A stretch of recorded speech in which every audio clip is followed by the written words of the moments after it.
വീട്ടിൽ നിന്ന് പുറത്തേക്ക് പോകുമ്പോൾ ഇടതുകാല് വെച്ചുകൊണ്ടാണ് പുറത്തേക്ക് ഇറങ്ങേണ്ടത്. വീട്ടിലേക്ക് കയറുമ്പോ വലതുകാല് വെച്ചുകൊണ്ടാണ് കയറേണ്ടത്. നമ്മൾ യാത്ര പോകുമ്പോ വലതുകാല് വെച്ചുകൊണ്ട് ഇറങ്ങ് എന്നല്ല പറയേണ്ടത്, ഇറങ്ങുമ്പോ ഇടതുകാല് വെച്ചുകൊണ്ട് ഇറങ്ങണം. വീട്ടിലേക്ക് കയറുമ്പോ വലത്തേക്കാല് വെച്ചുകൊണ്ട് കയറണം. പള്ളിയിലേക്ക് കയറുമ്പോ വലതുകാല് വെച്ചുകൊണ്ട് കയറണം. പള്ളിയിൽ നിന്ന് പുറത്തേക്ക് പോകുമ്പോ പള്ളിയിൽ നിന്ന് പുറത്തേക്ക് പോകുമ്പോ ഇടതുകാല് വെച്ചുകൊണ്ട് പുറത്തു പോകണം.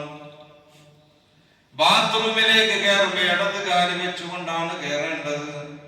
തിരിച്ചു പോരുമ്പോ വലതുകാല് വെച്ചുകൊണ്ട് പുറത്തു വരണം. ഈ സമയങ്ങളിലൊക്കെ ദിക്റുകളുണ്ട്. അപ്പൊ അള്ളാഹുവിന്റെ സ്മരണ ഒരു മുഅ്മിനായ മനുഷ്യന്റെ എപ്പോഴും ഉണ്ടാവും. അല്ലാഹ് എന്നുള്ള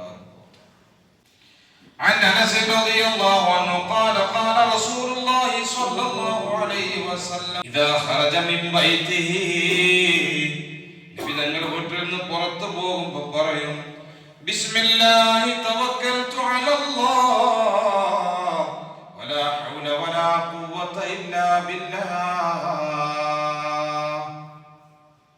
നമ്മുടെ മക്കളെ മദ്രസയിലേക്ക് പറഞ്ഞേക്കുമ്പോ സ്കൂളിലേക്ക് പറഞ്ഞേക്കുമ്പോഴും നമ്മൾ പറഞ്ഞു കൊള്ളണം, ബിസ്മില്ലാഹി തവക്കൽതു അലല്ലാഹ് വലാ ഹൗല വലാ ഖുവത ഇല്ലാ ബില്ലാഹ്.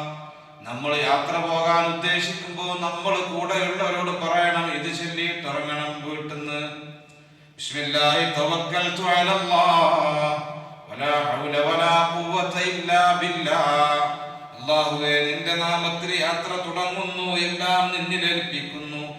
എന്ത് കാര്യങ്ങളും നിന്റെ കഴിവ് കൊണ്ടും നിന്റെ ശക്തി കൊണ്ടുമാണ് സംഭവിക്കുന്നത്. വലാ ഹൗല വലാ ഖുവത ഇല്ലാ ബില്ലാഹിൽ അലിയ്യിൽ അദീം എന്നൊരാൾ പറഞ്ഞു പുറത്തു പോയാൽ യുഖാലു ലഹു, അവനോട് പറയപ്പെടും, ഹുദീത വകുഫീത വവഖീത, നീ നേരായ മാർഗത്തിലാണ് സഞ്ചരിക്കുന്നത്, നിനക്ക് ഹിദായത്ത് നൽകപ്പെട്ടു, നിന്നെ അല്ലാഹു സംരക്ഷിക്കപ്പെട്ടു, നിനക്ക് കാവലർ നൽകപ്പെട്ടു എന്നൊക്കെ പറയപ്പെടും.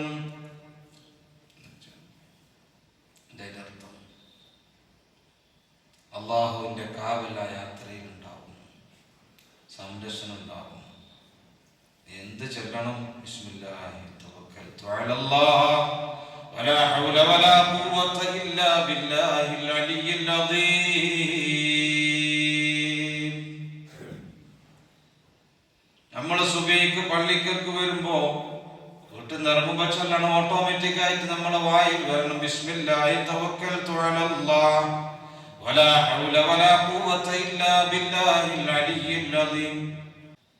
എവിടേക്ക് യാത്ര പോവാണെങ്കിലും നമ്മുടെ മക്കളെ പറഞ്ഞേക്കുമ്പോഴൊക്കെ അവനക്ക് സംരക്ഷണം നൽകപ്പെടാൻ അവനോട് പറയപ്പെടും, എന്ത് ഹുദീത വകുഫീത വവഖീത, മാത്രമല്ല